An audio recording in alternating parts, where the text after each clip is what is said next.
Hey, what's going on? Welcome back to Iron Anchor Cycles and part 3 of the Sportster Chopper Build Series. Now, for those of you who have been following along on the whole story, you might be looking at this and going, I must have missed this chapter here because this doesn't look like it did when we left it. We'll get to that in a second. But for those of you who have not seen the rest of the videos, I'll leave a link right up here so that you can get caught up and kind of go through the playlist and get caught up to where we are right now. But for those of you who have been following along, let me explain what's going on here. So we're doing a little bit of filming out of order here, just so that I can keep things moving along and keep the build going and also keep the YouTube videos going. So in a separate video that I have filmed already but not posted yet, we did the disassembly on the motor and got the heads sent out to get the work done on them for the motor build. Not going to talk about that right now. All that information is in the other video, and that video has yet to be posted. Obviously, if you're watching this later in time, it's posted. It's just later in the series. But if you're watching this in real time, you're just going to have to wait. And the reason for that is I wanted to put all the motor work into one video. So I did the disassembly, filmed it. We'll sit on that footage for a little while, wait for the heads to come back with the new pistons and cylinders. We'll put it all together, and then I'll have one video doing the whole motor. So hopefully that makes sense. So where we left off in that video was got the motor disassembled, and I kind of put it into a corner and left it there. Then I came back, brought the bike up onto the lift, obviously without the motor in it, and was thinking about what the next steps were on the chassis side of things to do this video that we're making right now.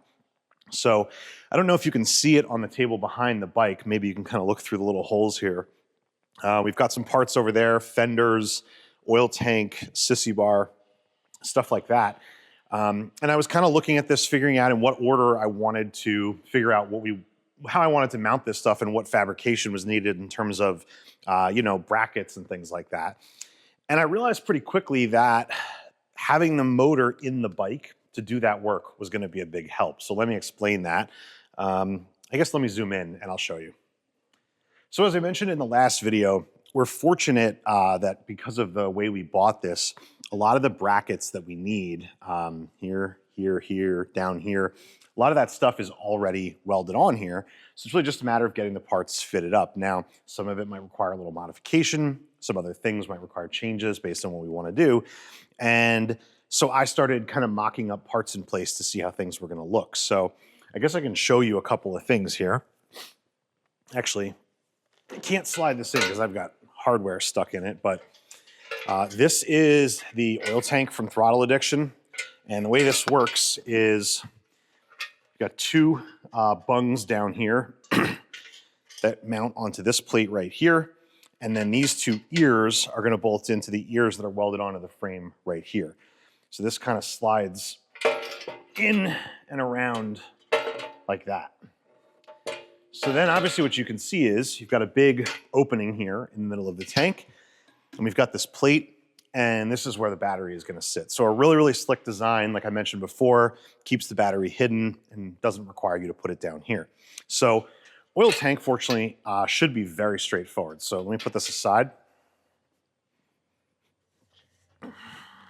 So the next two things to show you kind of go together. This is the fender and sissy bar from the Throttle Addiction kit, neither of which we're using. So I'm trying to think of the best way to explain this. So number one, I just don't like this fender. It's like your typical flat kind of trailer style fender. I just think you can do better.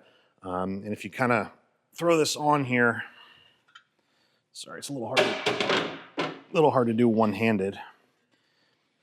So you can kind of stick that on there and see how this would work. You've got a tab here, you've got a tab here, and then the sissy bar will be your last bracket, which really holds most of the weight. So, I mean, don't get me wrong, it's the correct radius, it matches the wheel and tire well. I just don't like the fender. I think it looks cheap, to be honest. So, I'm not gonna use it. The next piece is the sissy bar. Now, there's nothing wrong with this, but I've got two problems. One is a bigger issue than the other. The first one, which is not such a big deal, is that I want to run a stainless sissy bar. I just think it's going to look really cool. And obviously this is mild steel, so you're going to have to do something with it, either clear coat it or powder coat it or something. I'd rather just run a stainless one. I think that's going to look awesome. So we're going to make a stainless one. So put a pin in that. The other issue here is that if you were running this fender, this is all really easy to do because this sissy bar is set up to run this with this fender. Your fender would come through here and you can bolt it on with this bracket right here. Fender sits through. There's already holes drilled in the frame here for it. Sorry, I'm gonna try and show you this. So the sissy bar would go on like that. Fender comes up, sits right here. This is all done. So you bolt your fender in, then you just have to line up your mounts and drill your holes and you're good to go. So really simple to use the stuff that comes in their kit. But we're not gonna do that. This is the fender we're gonna run. Now, there are a million choices out there for rear fenders, all different kinds of shapes and styles. I just happen to like simple. I do kind of like some of the ribbed ones, but for this bike, I figured something really simple but clean would be what we wanted to run. So I'll slide this on here, and hopefully you can see what a difference this fender is, right? So it's got much higher sides on it. It looks like a fender. It's round. It's not just like sort of a flat, piece of bent steel. It's a much more substantial part. It costs more, obviously, but in the grand scheme of things, really, what's the difference? So this fender is too big to fit through that opening in the sissy bar that the fender that came with the kit did. So even if I wanted to run that sissy bar, it wouldn't work with this fender. So part of the reason why going with a stainless one really isn't such a big deal. But mounting up the fender was kind of what I wanted to work on next. And this is all by way of saying, why we are here where we are and why the motor is back in the bike.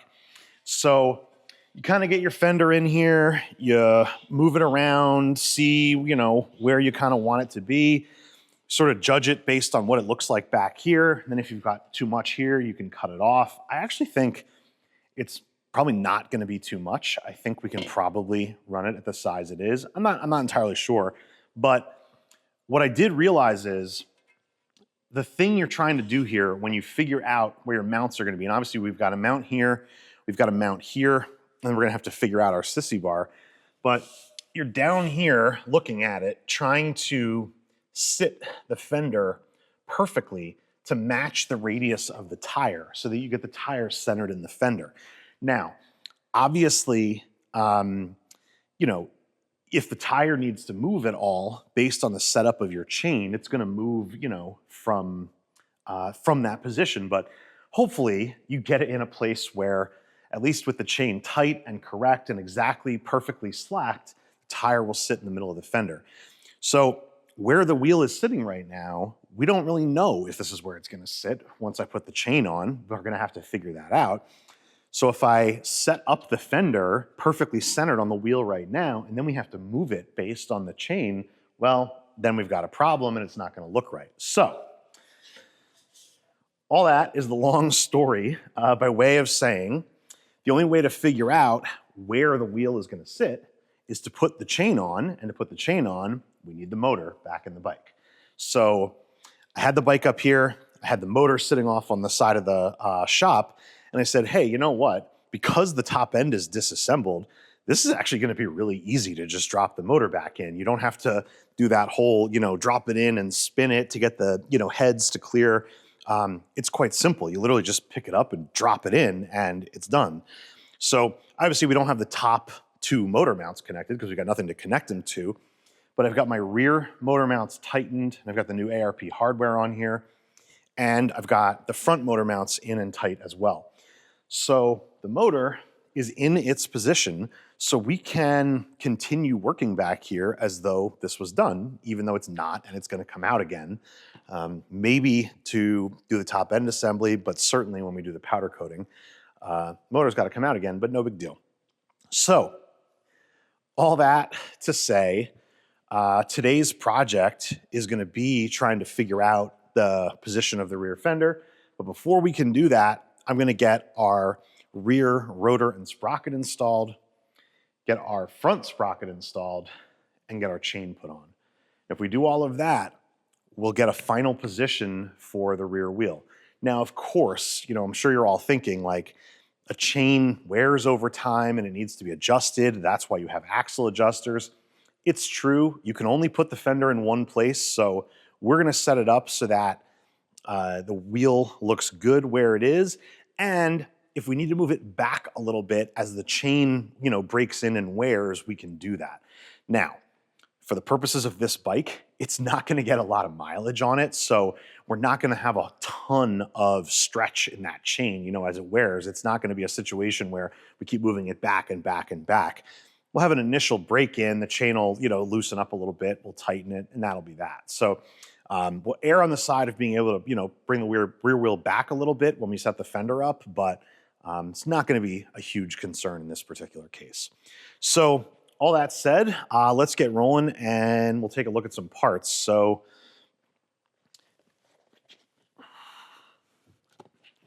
you've already seen the rear sprocket. I showed it to you guys when we were getting the wheels and tires set up.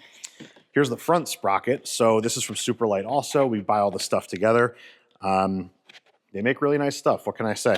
So this is obviously going to go on here. I've got a new nut here to use in conjunction with the new sprocket. And then for a chain, I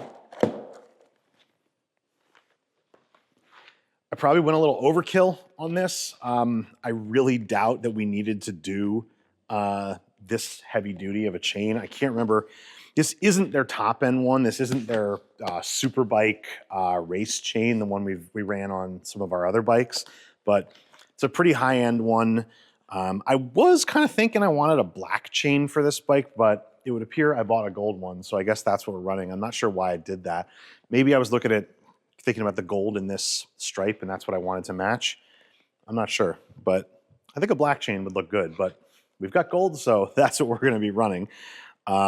This is obviously an X-ring chain, so a little bit more of a pain to install them, but definitely a better option than your regular sort of, clip style master link chains. So that's the parts we've got, I guess. So the first thing I'm going to do is get the bike jacked up, get the rear wheel off, and we'll put our rotor and sprocket on.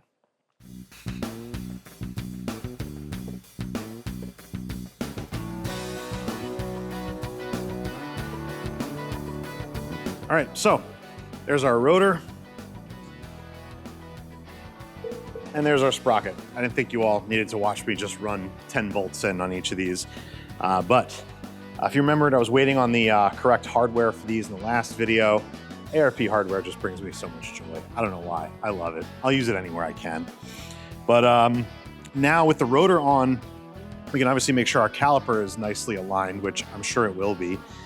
And we've got our sprocket on, so we can move on to getting the chain kit on.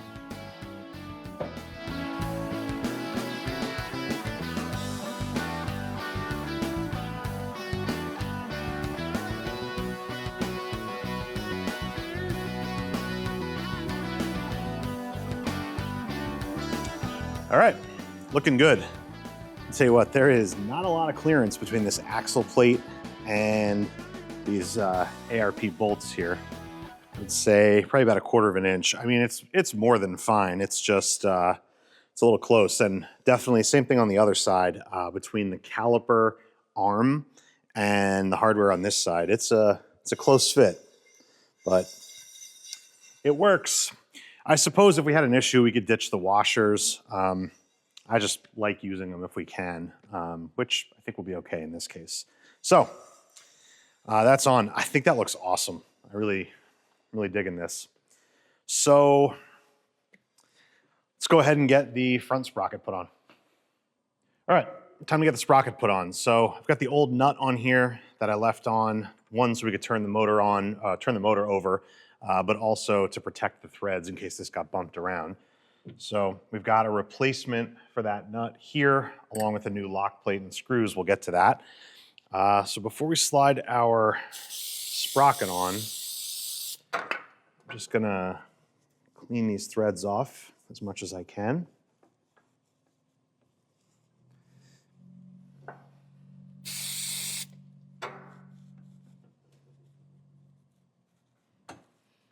Just want to make sure these are free of Loctite, old oil, anything like that.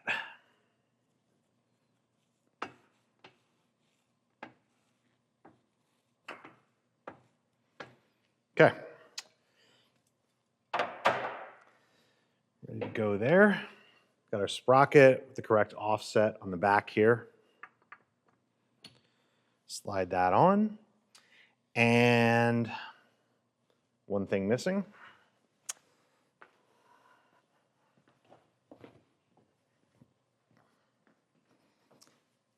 Got it. So what I want to do here is two things. I'm going to put red Loctite on the threads of this nut, but I'm going to put some engine oil just here on the mating surface of it. But before I do that, let's just give it a good little cleaning.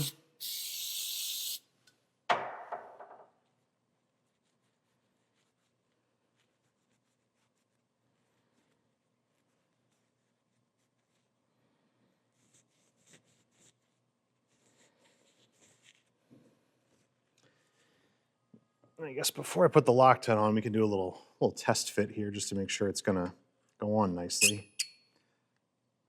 It's a little tight. Yeah, that's fine. A little tight, but at least it's the correct threads. All right, so let me start by just put a little engine oil out there. And I'm just gonna put it on here, like that. And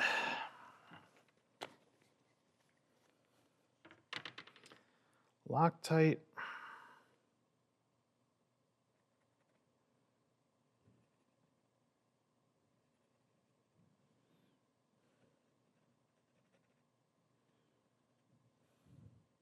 Okay. And let's get this guy started.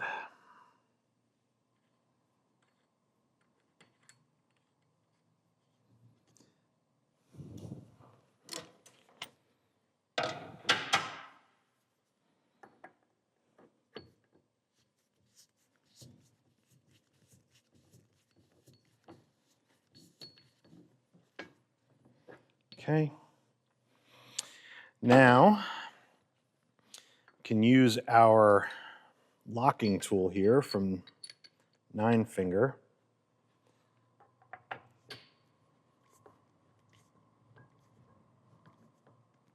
Okay. All right, so what I'm going to do is an initial torque of 50 foot-pounds, then I'm going to tighten it an additional 30 to 40 degrees.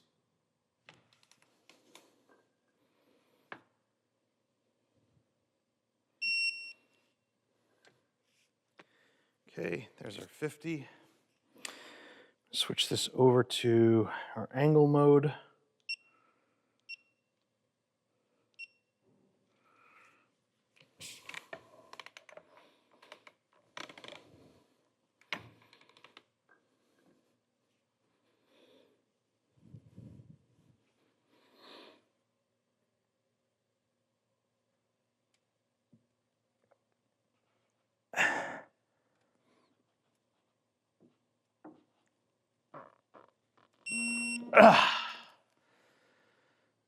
All right, that's 30.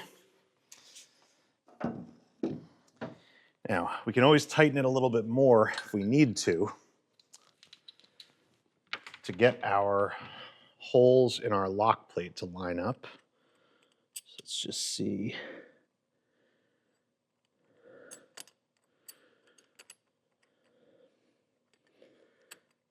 I think the first one I had, I think that might be the ticket right there. Let's see. 1.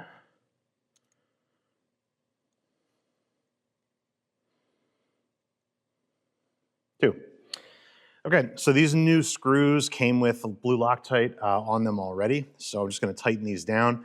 Torque spec on these is under 10 foot-pounds. I'm not going to use a torque wrench on it. I'm just going to do it by hand.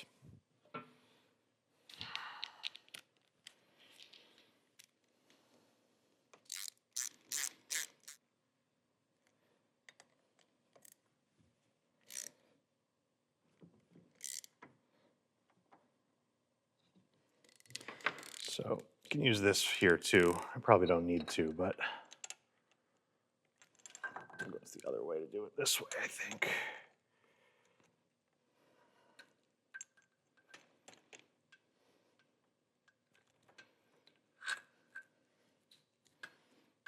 How about that? How about that?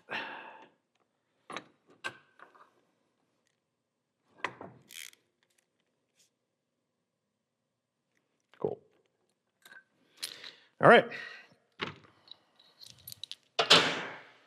There's our sprocket installed, all torqued down. I'll point out, as I do in every video, that I use these things. Tools from 9-Finger, awesome. This is a big help when doing these. This will work on any chain kit, you know, Dynas, anything.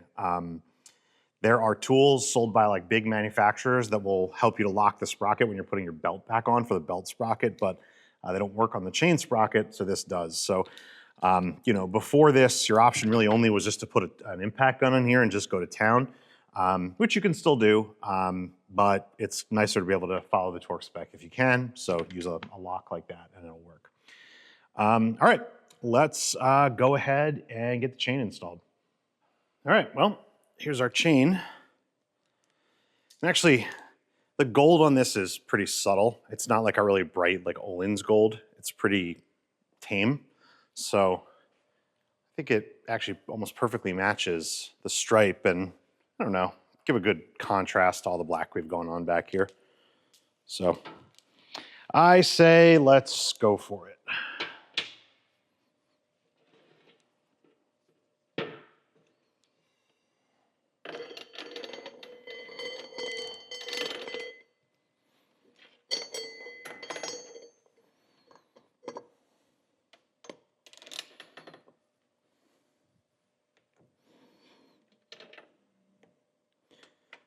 All right. Well, definitely not a lot of extra there, but that's okay. Let me put the transmission back in neutral so we can spin this over.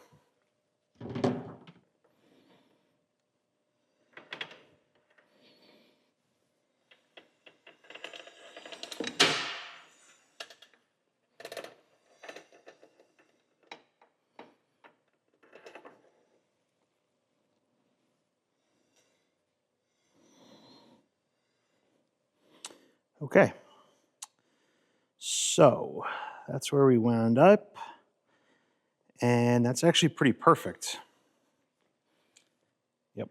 Okay, so what we're doing here is pulling the chain kind of as tight as we can and getting it to sit down in the teeth, and then find out where they will meet. Now, obviously, we got really lucky here on our initial setup of the axle because this is a perfect spot to cut the chain.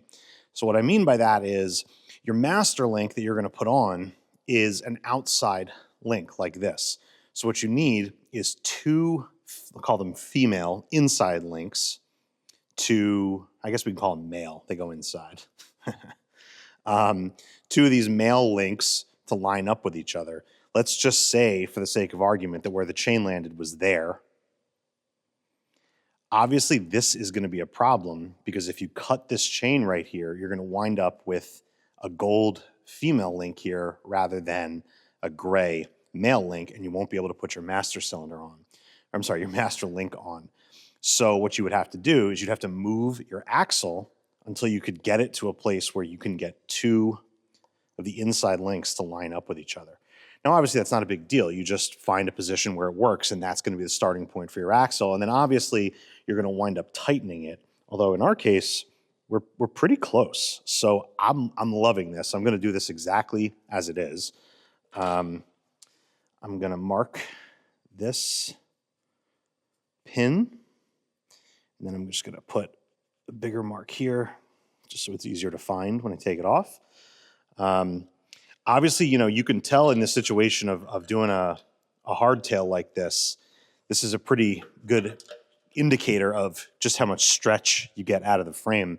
Typically, when you cut your chain, like on a regular bike, whether it's a Dyna, Softail, Sportster, whatever, you're cutting a lot more of the chain off. I normally buy these chains in the same size. I think this is it's either 120 or 130 links. Here, I'll tell you that. What do we got? 120. So it's a 120 link chain, and we're cutting off. I don't know how you'd count this. I guess it's 2 links we're cutting off. So pretty close, but hey, less waste is a good thing. So anyway, let me get my tools out to do the chain, and we'll drive this rivet out and then get the master link installed.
All right, well, our chain is on.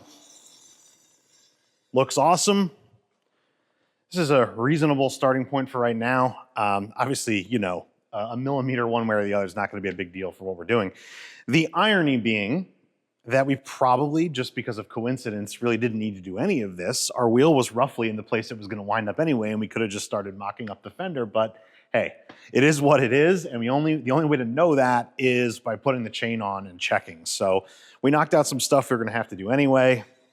Bike looks cool.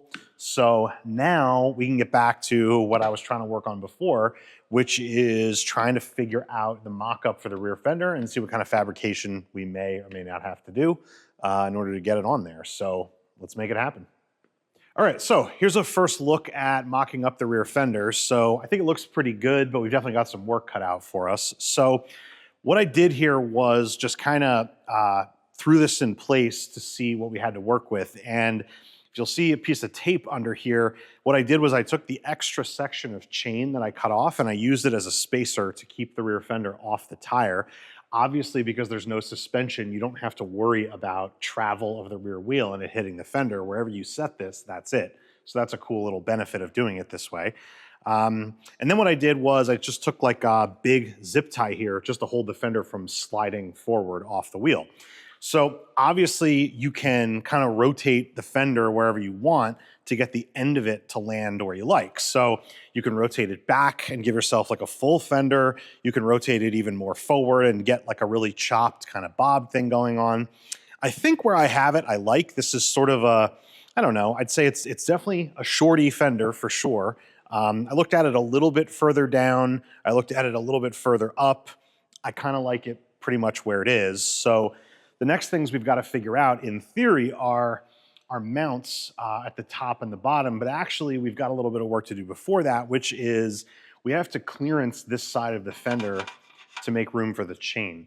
So this is not uncommon, and actually if you look at the fenders on kind of stock bikes and stuff like that, a lot of them are cut out on one side to make room for the belt, so not a big deal to have to do that. So that's one thing. The other thing is because of the position I've put the fender at, it's hanging down here lower than I would want it to.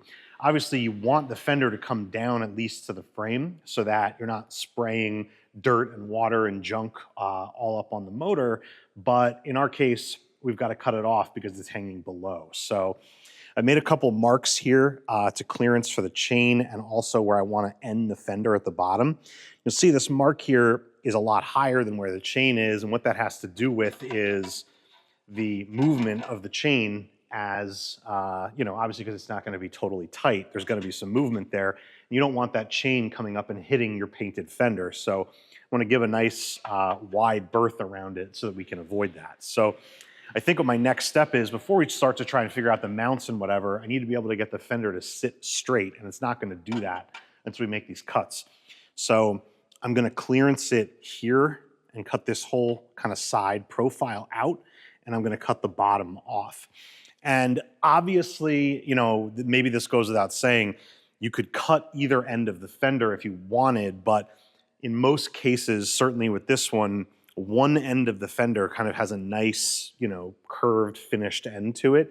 And the other end of it, it's not jagged or anything like that, but it's just kind of square cut. So we'll leave the factory end alone, and I'll cut off the bottom end. And where I'm gonna cut it is basically, hopefully, so it's just about even with the frame. The idea being that you don't really see the bottom of the fender. It just kind of goes down to where the frame is and disappears. So let me get this fender taken back off. I'll make some drawings on it to, you know, my cut lines, get it cut, and we'll put it back on and see where we're at. All right, so that's pretty simple. Like I said, got the fender back on, bottom chopped off, and a nice big piece removed here to make room for our chain. So I've got the fender pretty much in its final location. So I've got it centered as best as I can. This is sort of just eyeballed. Before I make any more cuts or holes or anything like that, I will get it perfect, but this is really just to see what it's gonna look like. I've got this jack under here with a little piece of wood, and what that's doing is raising and lowering the fender, kind of tilting it. The idea was to get this radius as perfect as possible so that it's sitting even at the back and at the front. Obviously, the best side to check that radius from is the other side now, because we're missing a whole chunk over here. But hopefully you can see that's starting to come together and looking pretty good. I'm digging it. So the next thing I want to do, I guess I'll back up. The next thing I would do if this was the original fender that came with the kit is we'd put the sissy bar on, and because we know exactly where this needs to be here, we could get the holes drilled and get at least one point attached here, which would be the easiest part to do. Since we're gonna have to make the sissy bar, that's gonna be the last piece I do, actually. So I wanna come over here and get these rear mounts figured out. Now, the kit did come with a couple of spacers. Neither one of these are gonna work as is. Looks like the big one is a little bit too big for the bottom. The shorter one is too small here. Same goes on the top. So we could, and I will, probably cut this one down on the lathe to fit in one of those two places, but I'm gonna need another longer standoff. This shorter one's not gonna work. So I'm gonna get those figured out. I think my plan will be to get this top one done first. And the reason for that is I can mark the height where this is gonna go pretty easily where it is right now. And you theoretically could just mark this hole and take that as the center and get it lined up. But I think it would actually be easier to, once the fender is off, as long as you know the vertical alignment of where this hole needs to go, to just measure the caliper, measure the fender. You know, if you had a big set of calipers, you could do that, but I'll just probably use a straight edge and a square, and find the center of the fender that way so that we make sure that hole gets exactly in the middle of the fender rather than trying to do it on the bike. So I think that's the first one I'm gonna do. And then I'll have to figure out the correct length spacer to use. We'll have at least one point of attachment, and then doing the bottom should be pretty much the same process, just over again. Obviously you won't be able to find the center using that because I now have a cut on this side. But if I do this one first, get the rear lined up, can probably pretty easily get this bottom one done as well. So I think we're well on our way. So I'm just gonna go ahead and start to make some measurements and hopefully get this hole put in place, and maybe we can get one of these mounts figured out. Now, hopefully you can see, obviously the wheel is gonna have to come off in order to actually put the bolts and whatever else in. I'm not necessarily gonna do that right now because it doesn't really get us anywhere. I'd like to leave the wheel on for the moment because I got a couple more things I wanna do. So I'll get as far as I can figure out on the fender. I'll show you the progress, and then we'll keep moving along. All right, well, obviously I decided to take the wheel off so that I could get the hardware put on and get it tightened down to make sure this is gonna be centered. So I've got both my holes drilled, top and bottom, and kind of deburred and cleaned up. So I've got some temporary hardware here, and as it happens, when I got kind of everything set, that top spacer was actually, the small one, was actually the right size for the top when I added in the thickness of the leather washer that we're gonna run in there. And then for the bottom, I had to take about maybe a little bit less than 1/4 of an inch off, just stuck it in the lathe and turned it down a little bit. And so hopefully these are good now. So let's bolt it on and see what it looks like.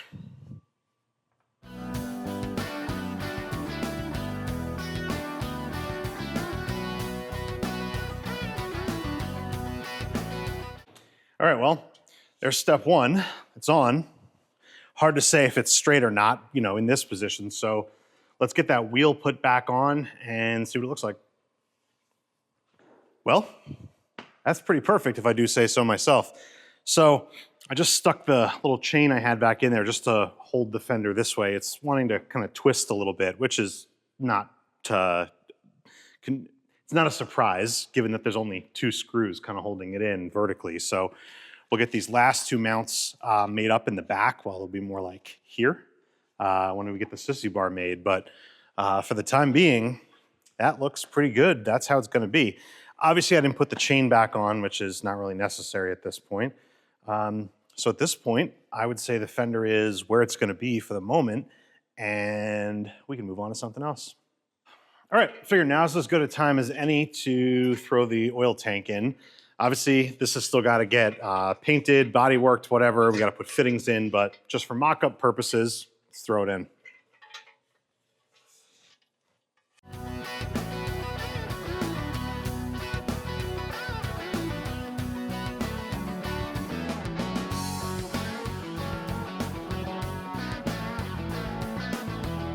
All right, so there's our oil tank, and let's just see here. Got our little battery, teeny little guy. Let's see. Now I know this will go in. Yeah, okay.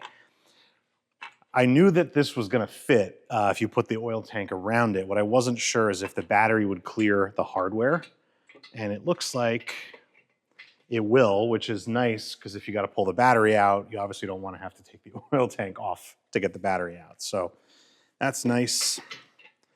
That'll drop in there. And we do have a little battery hold down strap that came with the hardtail as well. No need to put that in right now. But yeah, starting to look like something, and hopefully you can see, you know, I like this sort of big wide open area under here rather than having to put a battery down there. So I'm excited about that. Well, I guess from here, we got a couple of choices. We can mock the seat up. I do want to start to get to the front end. I do have some answers from the last video of what we're going to do in terms of height on that. But what I do need to do is take it apart so that I can actually measure the length of the stock tubes to make sure that I get what I want. So, you know, you see things for sale +2, +4, +6, whatever. You got to make sure you're basing that off of the same measurement because not every bike obviously has the same length tubes to begin with on it. So I'm going to take it apart, measure what I've got. And now that our rear wheel is back on, no big deal to take the front end apart. So that's where I'm headed. But let's take a look at the seat. Let's do that. All right, so here's a seat I've got, just a little kind of pleated solo seat. This is pretty simple. The way this mounts, it's got a little tab under here. It's going to slide into here, and then we just need to put something onto the fender for it to screw into. So let's see what that looks like.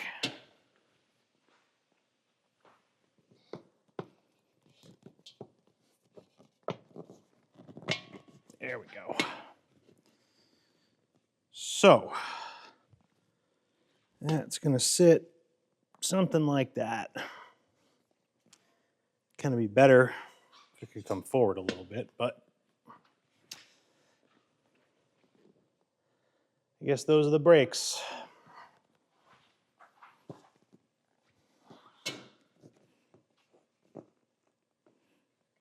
Yeah, so we're going to be just about like that.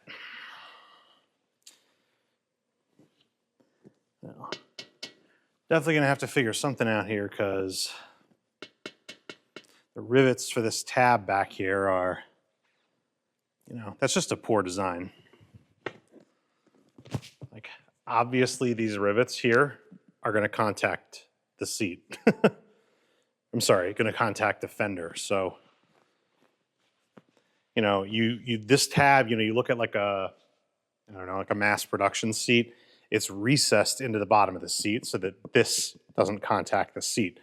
You want this, I'm sorry, this doesn't contact the fender. You want obviously this padded part to be down here on the fender.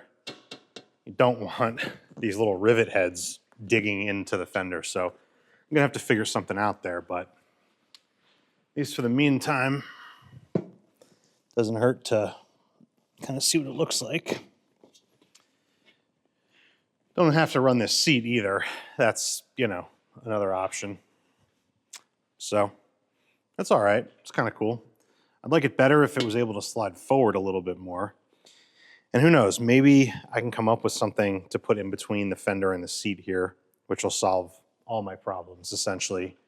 Seat will look better a little bit further forward, and I can keep it off the paint here. I don't know, maybe I can come up with something to put in there. But that's kind of that for the moment. All right. I guess let me get reorganized here, and I think probably move up to getting this front end disassembled.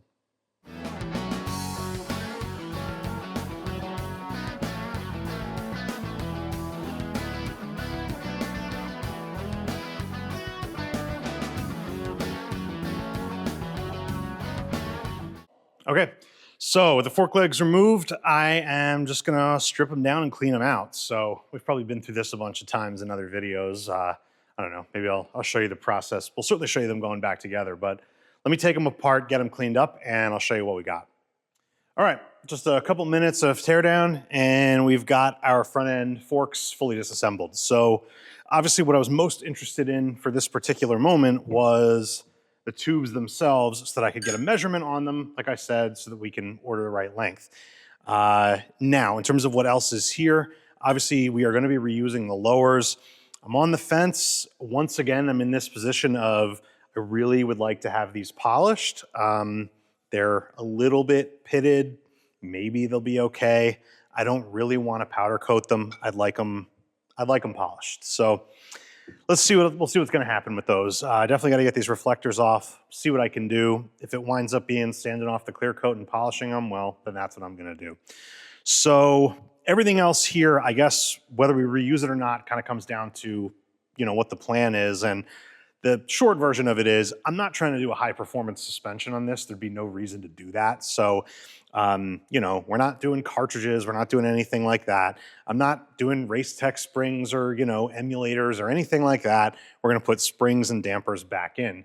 There is one possibility, which I think one or two of you did mention in the comments in the last video, which was, hey, you can get the lift you want by running extended damper tubes, which at this point are made by Till Death Cycles, which is 1/2 of what used to be tracker die. So I used to run those all the time. Back when tracker die was a thing, we used to sell them on the website. I've put them in a whole bunch of different bikes. Extended dampers are awesome when you're wanting to do something like this. In this case, like I said, do I really care about the extra travel that you get out of those in this? Not really. I can run extended dampers and run the tubes a little bit shorter than I want. I guess to reveal the big secret, what I decided to do is we're gonna do +4 on the front end. I know I said in the last video, I was sure it was gonna be +4, then I was on the fence about +2, +4. +4 is gonna be the number. So however that winds up happening, whether it's tubes that are 2 inches longer plus 2 inches with the extended dampers or 4-over tubes, at the end of the day, the cheapest way to do it in this case is just to get 4-over tubes and be done with it. But we'll see. Let me just see what's available and, you know, pricing and whatever else. But the extended dampers, for those of you who threw those out there, they're a really good idea, and I really do like them in almost any other situation where, you know, you're building a bike that, you know, it's going to be a rider, but this being a hardtail, I don't really care about the better suspension in terms of the extended travel. So we'll see what happens. So let me finished getting these guys cleaned up, and we'll head back over to the bike and see what else we can do while I'm waiting to get this stuff back and put it back together. All right, so while we wait for the new fork tubes to show up, got to find something else to do over here. So I figured as long as I'm in the fabricating mindset and making a mess that it's going to have to be cleaned up, now is as good a time as any to get to chopping this cam cover. So if you recall, this obviously came on here like this. I don't... right? So our goal is to cut back what we don't need of this cam cover. And I might as well kind of show you this piece. So I've got a replacement sprocket cover as well. There's a bunch of these out there. This one's from TC Bros. So I'm not gonna go through all the bolts and everything like that, but this comes with a bunch of spacers. This all bolts on here. And then this goes on there. All right, so as you can see, these aren't gonna match up anyway, which is really no big deal. This is kind of a cool cover, I like it. I wasn't trying to get something that was gonna match this, and also, when I'm done cutting this off, these two are gonna be separated, so it'll, I think, look cool that they're different. But in any event, let me get this off of here. What our plan for the cam cover is if you look at the back of it, you can see here the gasket surface. This is what you need. All of this out here is just dress up. It's kind of a skirt that goes on there to give the Sportster that traditional kind of look with this, with the old sprocket cover, kind of looks like one big piece.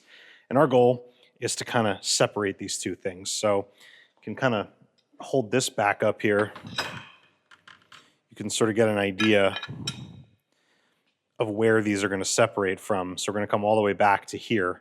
So be a kind of a space between these, which I think is going to look cool. So,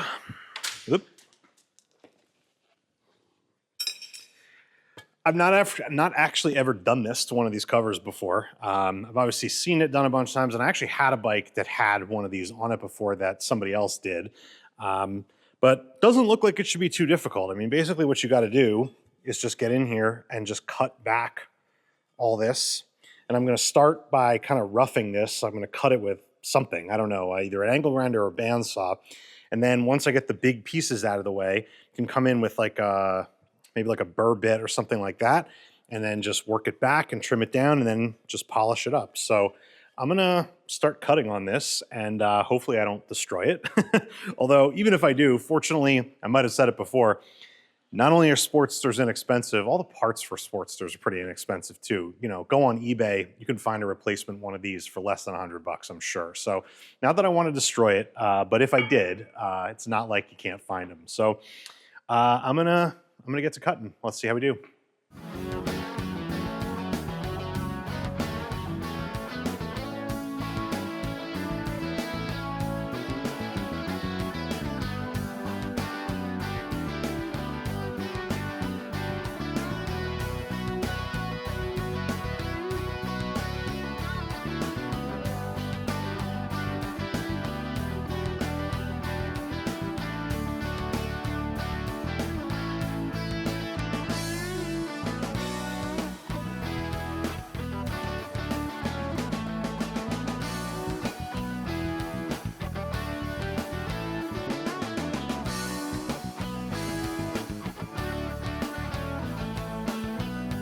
All right, well, that's the bulk of it done. I don't know if you saw, I had a little break right here on this second to last piece I was cutting. Fortunately, where was that? Right here. Fortunately, it broke exactly where I was going to cut it, so no big deal. So hopefully you can see now we just have to now come in and take down all this webbing that's left here. And then once we do that, we'll blend it with the edges and hopefully polish it up. So let me see if maybe I can get this thing mounted in a vise with some soft jaws and start to grind away on it.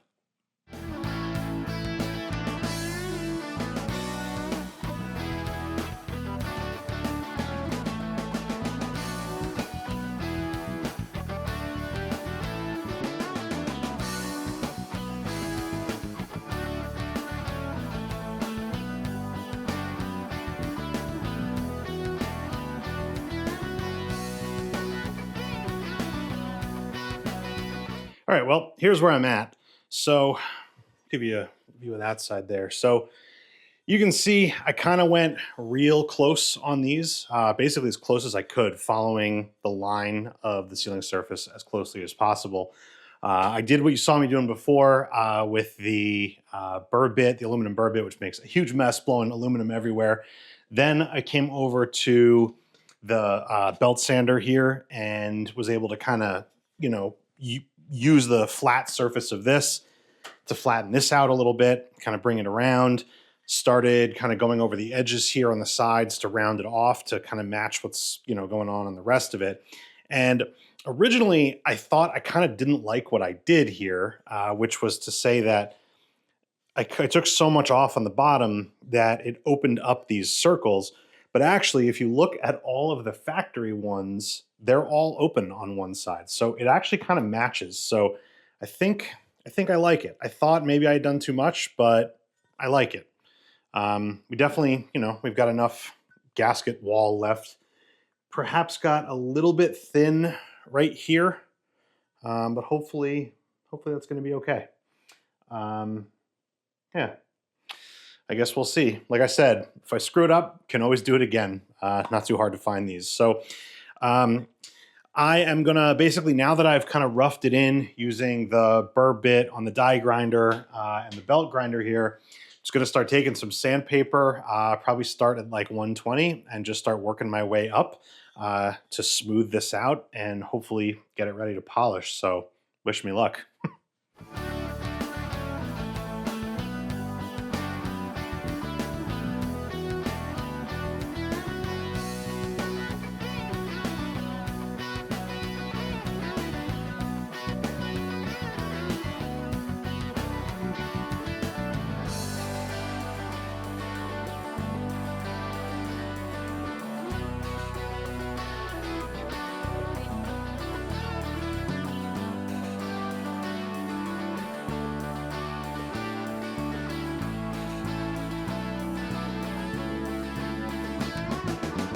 All right, well, I've had enough filming in the dirty room over there, so figured we could take a look at this out here. So here's a little update. Started to get our edges kind of rounded over and get some of those big scratches taken out. So this is just after the 120 grit. So got a lot more sanding to do, but it's starting to take shape. I'm kind of liking it even more. I figured I could bring it over here and do a little test fit on the bike. I did clean this out, so we're not going to dump a whole bunch of metal shavings all over the place. So just get that.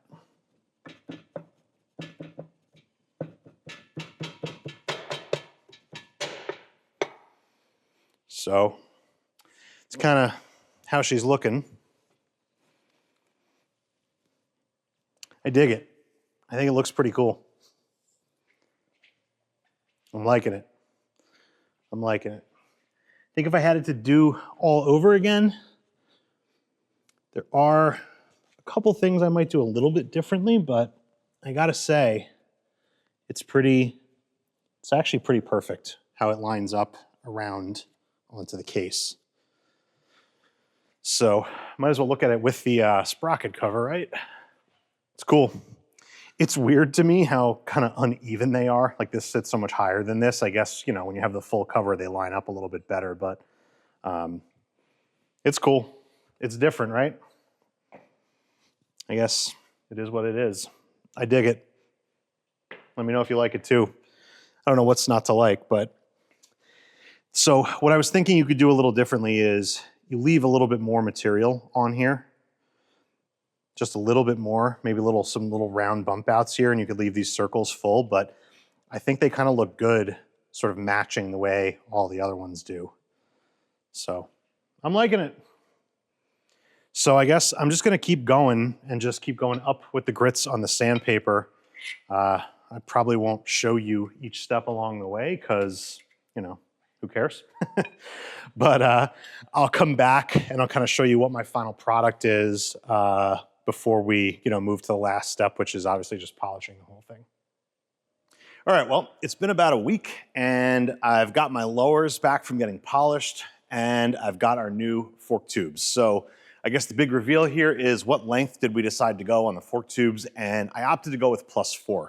And that was based on my own feelings when we had the bike up on the lift in the last video, kind of looking at the different heights, and then also some of the feedback I got from other people on YouTube and Instagram. Seemed like it was a fairly good consensus in that +2 to +4 range. Definitely some other opinions as well, but +4 was kind of my gut. And what I also thought was once you have the weight of the motor in the bike, the front end's going to drop down a little bit more. So that +4 will probably be a little bit, I mean, it'll still be +4, but it'll look a little lower, a little closer to +2. So maybe somewhere in between. So maybe it'll be kind of +3 in terms of what it looked like when the bike was unloaded. But I guess we'll see what it looks like. So like I said, I've got everything back. I'm sure you've seen me do this in a previous video where you can polish these yourself. I just opted not to do it myself because I didn't have time and it's a big mess and it's not that expensive just to send them out and have them done. So I've got a bunch more parts on this bike that are gonna need to get polished, but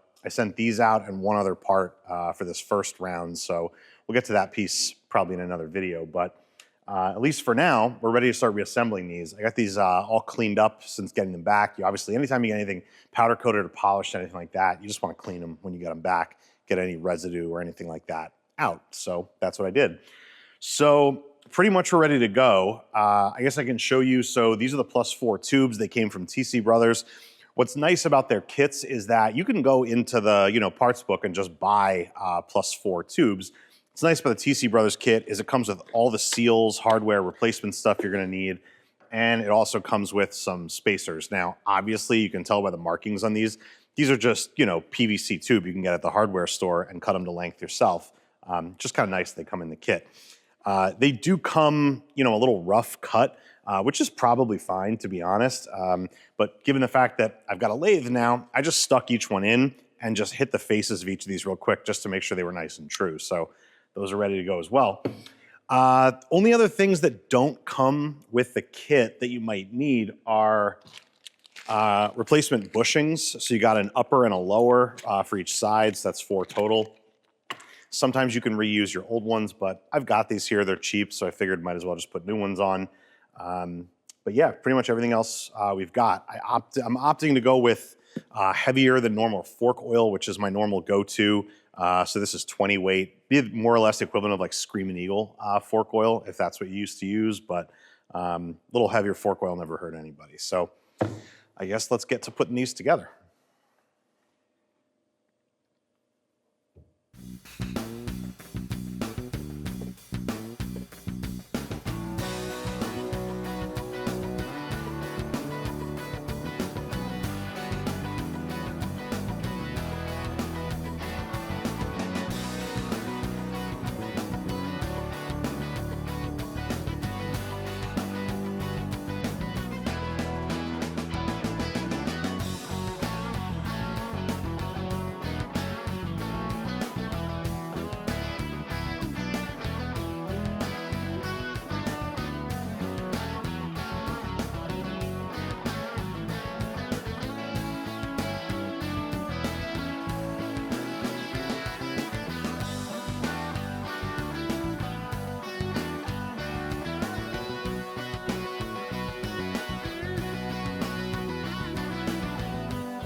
All right, well, there's our forks reassembled. Really not a big deal when you've got everything all nice and clean and all your parts laid out. Really goes together pretty quickly.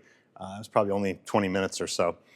But anyway, now that we got these reassembled, time to throw them back in the trees, put that front wheel back on, and get a sense of some ride height. So I'm looking forward to it. Let's do it.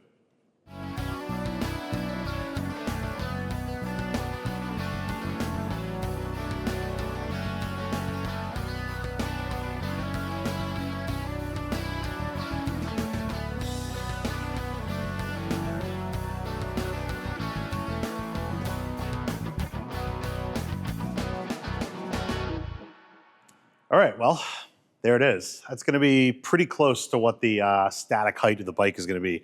Obviously the jack is still under here. It's not really supporting much, it's just kind of touching. But obviously we've got some more motor to go on here, so it'll get a little heavier, but this is pretty much how it's gonna be, obviously without a rider on it. And I don't know, I gotta say, I think it's pretty perfect. You know, obviously, I know in a lot of cases you sort of look at the bottom of the frame and you want it to sit parallel. That's just never gonna happen with a bike like this. And, you know, that kind of raised up, you know, angle, I dig it. I think it really works on this bike. So I dig it. Definitely gonna stick with this front end. Really liking how it came out.